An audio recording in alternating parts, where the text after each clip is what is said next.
Hello, I'm Carlos Alberto, the thinker. Once again, we meet here to think together about this world that sometimes seems so hard to understand. Dear friends, today we're going on an imaginary trip through time to look at South America. We'll ride the pendulum of history to uncover its rich social and political story. When I invite you to take these analytical journeys, I always aim for a fair and clear reflection using tools like, in this case, the so-called pendulum movement of history. This will always help us better understand the facts. Without further ado, let's get started. The history of people doesn't move in a straight line. Sometimes it seems to take steps forward, but then it pulls back strongly, as if an invisible hand is pushing in the opposite direction. Other times it moves with great energy, only to stop suddenly and change the direction. This constant swinging, this back and forth that marks our shared paths, has been described by thinkers and historians as a pendulum movement. In South America, this pendulum isn't just a fancy way of speaking. It's a real thing that has shaped the fate of whole nations. In this video, we'll use this idea of the pendulum movement of history to help us understand the social and political changes in these countries. We see that the region has swung between democracy and strongman rule, between being open and being closed off, between free market economies and government-controlled projects. At each extreme, people had high hopes, and almost always they also faced disappointment. Today, in the 21st century, the South American pendulum keeps swinging with the same force, but with even bigger risks. Political division, ongoing unfairness, pressure from other countries, and weak institutions mean that each swing can turn into a dangerous escalation. So, let's think about this pendulum dynamic in South America. We'll look at its historical roots, how it shows up today, the human cost it causes, how international influences make it stronger, the failed attempts to slow it down, and finally, possible ways to find a more thoughtful and steady balance. The South American pendulum has its roots way back in colonial times. For over 3 centuries, the region was controlled by European powers who took its resources and made its people obey. The swings back then were between the central control of the mother country and small local rebellions. With the wars for independence in the 19th century, the pendulum swung towards freedom, but then quickly went back to rule by a few rich families, where a small number of people controlled the land, politics, and money. The 20th century made this pattern even stronger.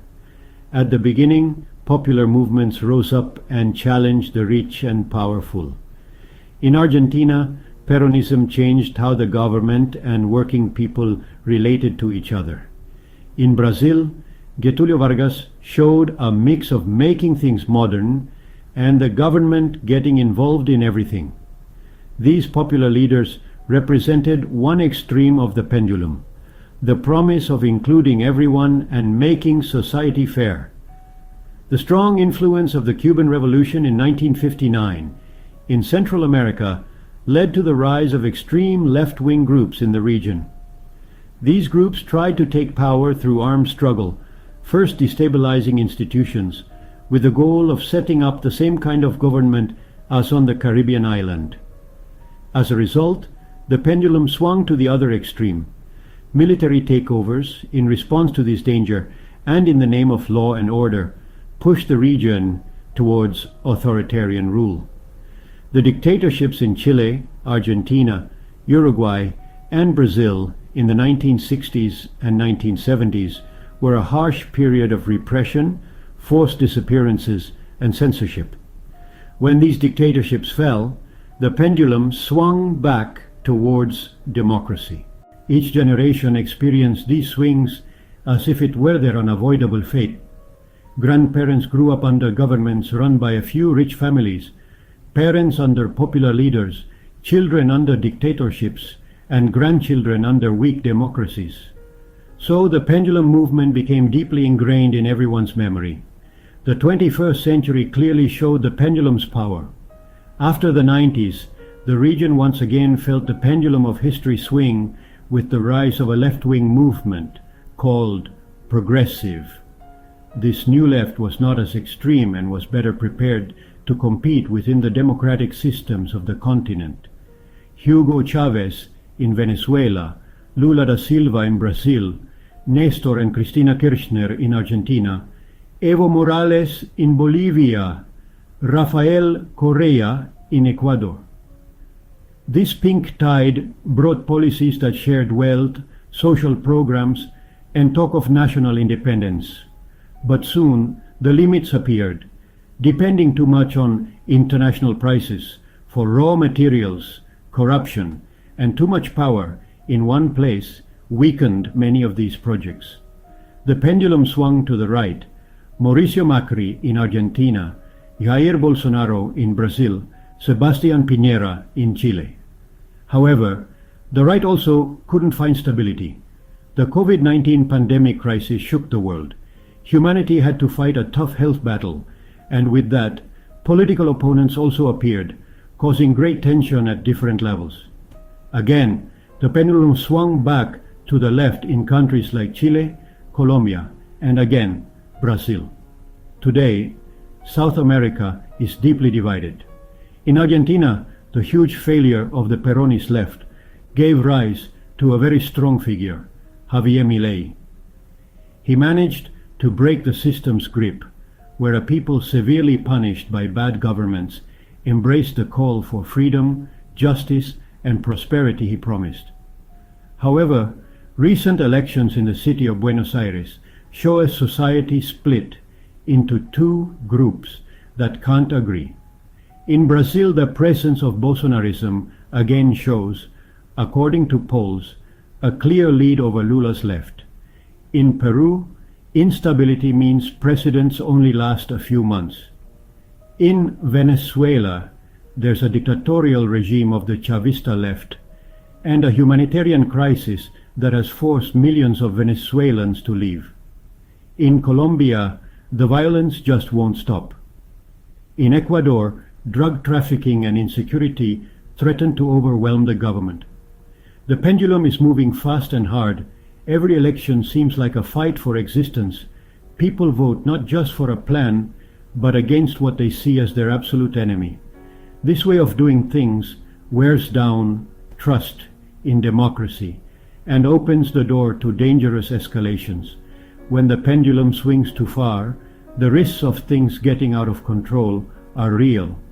The region has seen social explosions that start as protests and end as political crises. The Chilean case in 2019 showed how a small increase in transportation prices could spark a massive movement that questioned the entire social structure. In Colombia, the 2021 protests reflected deep-seated unhappiness from decades of inequality and violence. In Ecuador, the tension between indigenous groups and the current governments repeats itself again and again. The escalation also shows up in migration. Millions of Venezuelans have left their country in the last decade, causing problems in neighboring countries.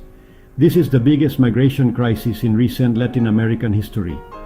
The danger is that a local problem can become a regional one. Weak governments and the way problems are connected, like drug trafficking, migration, inequality, economic crisis, mean that an explosion in one country affects the others. The region becomes a testing ground for tensions that can, sometimes, spill over into bigger conflicts. South America has never been alone in its swings. During the Cold War, it was a chessboard where the United States and the Soviet Union fought for influence. Today, the situation has many different players. China invests billions in roads, buildings, and mining, making sure it gets important resources. Russia looks for military and energy partners. The United States keeps its political, economic, and cultural influence.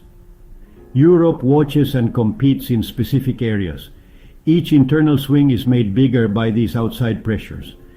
Left-wing governments try to get closer to China and Russia. Right-wing governments rely on the United States.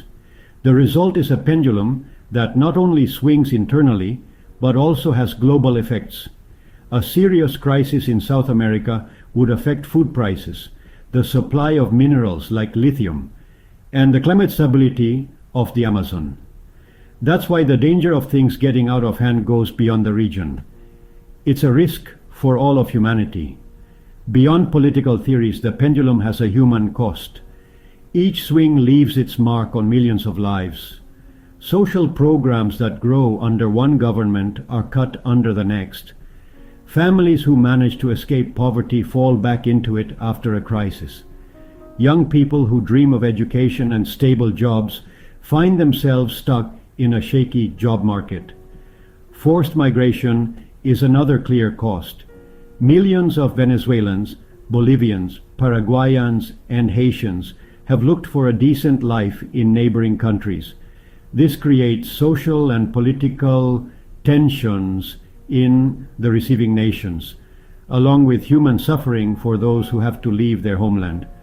The mental health of everyone also pays a price. Societies used to instability become anxious, distrustful, and cynical. Young generations learn that the future is uncertain, that nothing lasts, that everything can change suddenly. This shared feeling feeds a constant sense of being vulnerable. The South American pendulum also lives in the memory of its people. They remember the heroic acts of independence, the inspiring leaders, the popular victories, but they also remember the dictatorships, the disappeared, the repression, the economic crisis. This mixed memory creates a swinging shared feeling, hope and fear, dreams and disappointment. The problem is that memory is broken and twisted. Each government rewrites the past to fit its own needs. The crimes of dictatorship go unpunished. The reasons for economic crises are forgotten, and responsibility gets blurred. Without a shared and critical memory, people keep making the same mistakes. Forgetting things as a group makes us repeat cycles. Forgetting the deep reasons for poverty and unfairness leads to quick fix policies. Not getting justice for past crimes wears down trust in institutions. Manipulating memories makes division stronger. Throughout history, there have been attempts to slow down the pendulum. Constitutional changes, like those in Venezuela in 1999 or Bolivia in 2009, tried to create a new stable framework. However, they became party slogans instead of agreements for everyone. Regional cooperation was another hope. Mercosur, UNASUR, ALBA tried to build a common group, but the lack of political consistency weakened these efforts. What one president supported, the next one undid. Even charismatic leaders often manage to calm tensions, like Tabre Vázquez in Uruguay, who had to constantly learn how to bring different groups together within a broad front, often called a patchwork quilt. However, they eventually got caught in the pendulum's logic. Also, weak institutions and a lack of wide agreement often prevent the system from becoming stable. Can we imagine a future with less swinging? The answer is yes, but it needs big changes. First, strengthen democratic institutions that last beyond the current leaders. Strong parliaments, independent justice, and effective oversight bodies. Second, invest in civic education and political culture. Informed, critical citizens who care can stop the pendulum from swinging too far. Third, promote a political ethic based on public service, not on destroying your opponents. Fourth, make the economy more diverse and less dependent on raw materials. Only a sustainable model can provide long-term stability. Fifth, push for practical regional cooperation, less about politics and more about solving common problems like climate change, migration, and security. Finally, grow a sense of spirit and a way of thinking that reminds us politics is a way to build community, not an end in itself. South America is at a crucial point. The pendulum keeps moving, but the speed and strength of its swings are increasing. Division, unfairness, outside influence, and weak institutions mean that each swing could turn into a dangerous escalation. Our time in history is strongly marked by division. The pendulum is so high that opponents call each other representatives of the fight between good and evil, where evil is always the other side. However, there is a path, not as long and painful as the free swinging of the pendulum might seem. The path of agreement, where it would be necessary to make a deal based on principles and the demands of all sides, fully submitting to the people's decision and the changing of power. This would be the most suitable. An agreement of harmony with principles based on democratic life, with strong, independent and balanced institutions. A democracy where the voter, that is, the people, should be the star, with all their rights guaranteed by the Constitution. The future will always depend on our ability to turn the pendulum's movement into a conscious dance of balance, where differences don't mean destructive conflict, but creative conversation. Hey there, friends, we've reached the end of our video. I want to personally thank each and every one of you for being a part of this journey today. Your support and curiosity really keep this channel going. If you found value in our discussion, give us a thumbs up, and please think about subscribing. Share this video with friends who might enjoy it too. Together, we can keep exploring, questioning, and learning. Until next time, keep thinking and stay inspired.